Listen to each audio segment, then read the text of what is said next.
Hi, Anne here. I did a few jobs around the garden. I mowed the lawn. I clipped back a bit of my salvia hot lips. I also bought some plants. There's Verbena, Echinacea, Dianthus, Pansies and Snowdrops.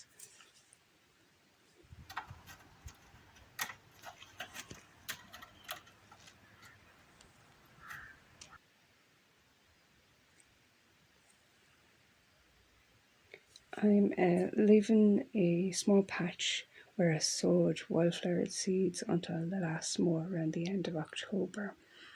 This is a fairly new bed. I had two raised beds growing strawberries and salad and some carrots and whatnot, and I used the wood from the two raised beds and made this long border.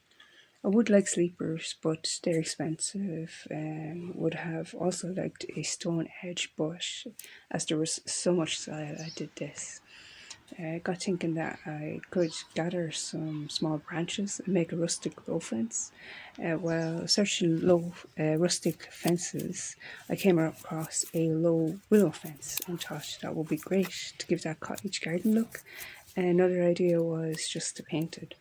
I really like the front garden, and what it is that I like about it is that there is no wood or stones between the garden beds and the lawn. It's just simple, well, except for lots of plants.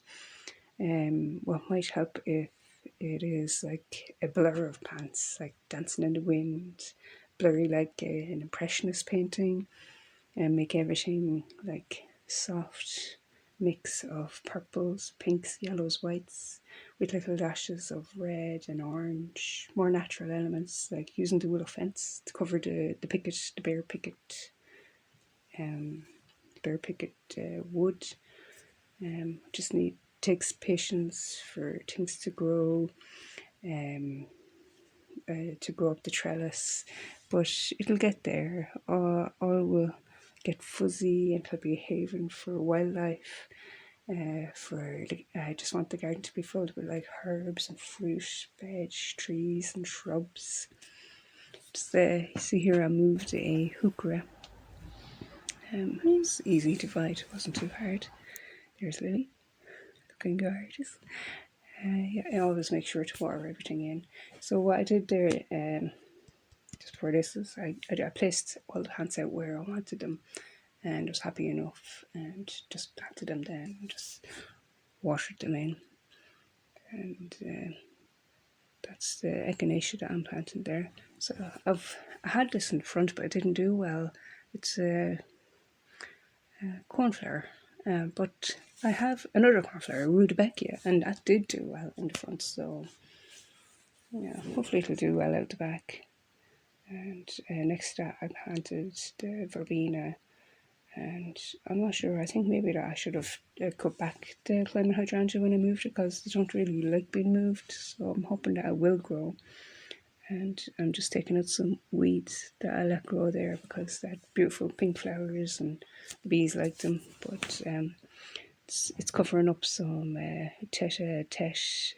daffodils or narcissi that I have grown there. So I want to start kind of adding more winter bedding. Well, pansies for all year round. I love pansies. I just like dot them in anywhere I can.